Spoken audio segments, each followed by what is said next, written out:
అమెరికాకు విమానాల్లో ప్రయాణించే వారి కోసం అక్కడి అధికారులు లగేజీకి సంబంధించి కొన్ని కొత్త నిబంధనలు జారీ చేశారు. విమాన ప్రయాణాల్లో భద్రతను మరింత కట్టుదిట్టం చేసే ఉద్దేశంతో ముఖ్యంగా అగ్ని ప్రమాదాలను నివారించే లక్ష్యంతో ఈ మార్పులను చేశారు. America transport security administration TSA, federal aviation administration FAA సంయుక్తంగా ఈ నూతన మార్గదర్శకాలను విడుదల చేశాయి. తాజా నిబంధనల ప్రకారం లిథియం బ్యాటరీలతో పనిచేసే 7 రకాల వస్తువులను ప్రయాణికులు తమ చెక్-ఇన్ లగేజీలో తీసుకెళ్లడంపై నిషేధం విధించారు. అయితే ఈ వస్తువులను తమతో పాటుగా క్వారీ అండ్ లగేజీలో తీసుకెళ్లే వెసులుబాటు ఇచ్చారు. విమానాల్లో ముఖ్యంగా లగేజ్ ఉంచే కార్గో ప్రాంతంలో లిథియం బ్యాటరీల వల్ల మంటలు చెలరేగే ప్రమాదాన్ని తగ్గించడమే ఈ నిర్ణయం వెనుక ఉన్న ప్రధాన కారణం. నిషేధించిన వస్తువుల జాబితా ఇదే.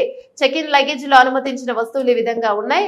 పవర్ బ్యాక్ లో సెల్ ఫోన్ బ్యాటరీ ఛార్జింగ్ కేసులు, స్పేర్ లిథియం అయాన్ బ్యాటరీలు, స్పేర్ లిథియం మెటల్ బ్యాటరీలు, సెల్ ఫోన్ బ్యాటరీలు, ల్యాప్టాప్ బ్యాటరీలు, ఎక్స్టర్నల్ బ్యాటరీ ప్యాక్లు మరియు పోర్టబుల్ రీఛార్జ్లు.